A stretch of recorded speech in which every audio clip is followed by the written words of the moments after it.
পরিকল্পনা করে দেশদ্রোহিতা করে আপনি তাদেরকে করিডোর দেবেন, এই জাতি আপনাদেরকে ক্ষমা করবে না। বাংলাদেশ আর্মি আছে, আর্মির সাথে কথা বলতে হবে যে তাদেরকে করিডোর দিলে আমরা কতটুকু উপকৃত হব বা ক্ষতিগ্রস্ত হব।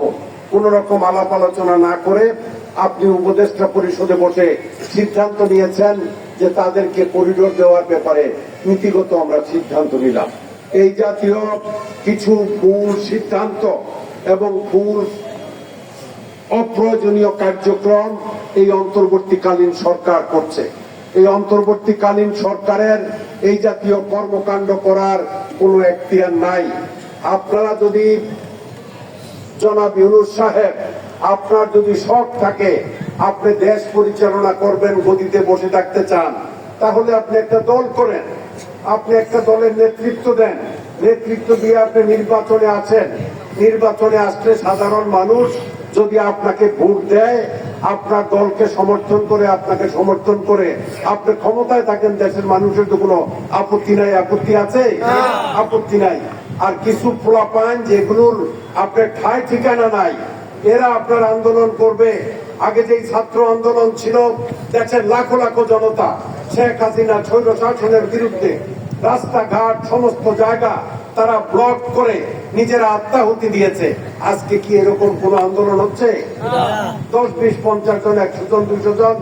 আপনি সেই জায়গাতে পুলিশ রেখেছেন, যমুনার সামনে মিলিটারি রেখেছেন, আর ছাত্ররা সেই সমস্ত বাধা বিপত্তি ভেঙে সামনের দিকে যাচ্ছে। আপনার পুলিশও কোনো কথা কয় না, আপনার আর্মিও কোনো কথা কয় না।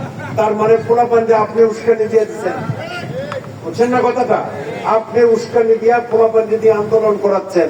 তো দেশের মানুষ এই সমস্ত কার্যক্রম গুলোর ব্যাপারে কিন্তু বুঝে। প্রিয় ভাইরা আমার, শেখ হাসিনা,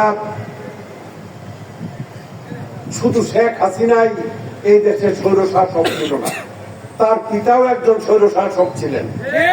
তার পিতা এই দেশের গণতন্ত্রকে হত্যা করে 1975 সনে সংবিধানের 4th সংশোধনী করে তিনি একদলীয় শাসন ব্যবস্থা প্রবর্তন করেছিলেন। আপনারা যারা বয়োবৃদ্ধ আপনারা জানবেন, তখন তিনি এই স্বৈর শাসনের উৎপত্তি করতে গিয়ে সর্বপ্রথমেই বাকশাল গঠন করেছিলেন। বাকশাল হলো এক নেতার এক দেশ, বঙ্গবন্ধুর বাংলাদেশ। মানে নেতা একজন, দেশ একটা এবং দলও একটা। তো এটা হইলে গণতন্ত্র থাকে? গণতন্ত্র থাকে না। সুতরাং তার পিতাই সর্বপ্রথম এই দেশে স্বৈর শাসনের প্রবর্তন করে গেছেন। আর শেখ হাসিনা 2014 থেকে তার কোন রকম নির্বাচন না দিয়ে সকল মানুষকে অপদস্থ করে দেশের মানুষের গণতন্ত্র হত্যা করে তিনি স্বৈর শাসন প্রতিষ্ঠা করেছিলেন। স্বৈর শাসকের পতন হয়েছে। আমরা চাই, দেশের সকল রাজনৈতিক সংগঠন চায়, যাতে এই দেশে আর কোন স্বৈর শাসকের আগমন না ঘটে, আবির্ভাব যাতে না ঘটে। কারণ এই দেশের মানুষ আজকে স্বাধীনতার দীর্ঘ যে প্রায় 47 বছর শেষ হয়ে গেছে। 71 থেকে যদি শুরু করেন, কত বছর হয়? 47 বছর। 46 বছর পার হয়ে 47 বছরে পড়ছে। তো এইটা মানুষ কিন্তু তাদের গণতন্ত্র যথাযথভাবে দেখে নাই। সংস্কার হয়েছে দেশে, শহীদ রাষ্ট্রপতি জিয়াউর রহমান সংস্কার করেছেন, বহুদলীয় গণতন্ত্র প্রবর্তন করে একটা সংস্কার। দেশনেত্রী Begum Khaleda Zia parliamentary system of democracy এই দেশের মানুষকে উপহার দিয়েছেন। এটা একটা সংস্কার হয়েছে। তো যেই সকল সংস্কারের কথা বলে আজকে আপনারা কালক্ষেপণ করার চেষ্টা করছেন এবং সংস্কারের নামে ক্ষমতায় বসে থাকার জন্য পায়তারা করছেন, বেশি দিন ক্ষমতায় বসে থাকার চেষ্টা করবেন না। সকল কার্য সম্পাদন করে একটা নির্বাচনী বিধিমালা এবং নির্বাচনী রূপরেখা মানুষের সামনে তুলে ধরেন। দেশের মানুষ নির্বাচন চায়, নির্বাচিত সরকার চায়, তারা তাদের জাতীয় সংসদ সদস্য নির্বাচন শেষ করে এই দেশকে গণতান্ত্রিকভাবে সুন্দরভাবে পরিচালনা করতে চায়। প্রিয় ভাইয়েরা আমার, প্রিয় ভাইয়েরা আমার কর্মী ভাইয়েরা, আমি কয়েকদিন আগে আমার শহীদ রাষ্ট্রপতি জিয়াউর রহমানের নামে আমি যে কলেজ করেছি সেই জায়গাতে একটা বৈঠক হয়েছে, আমাদের এক্সটেন্ডেড মিটিং, বর্ধিত সভা হয়েছে।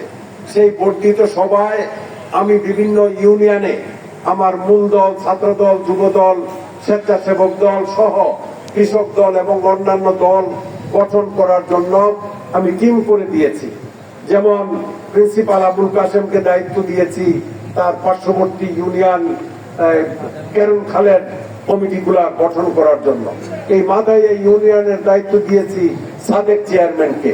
আমি সুইলপুরের দায়িত্ব দিয়েছি আমার ডান দিকে বসা সাবেক চেয়ারম্যান শাহজাহান সিরাজকে।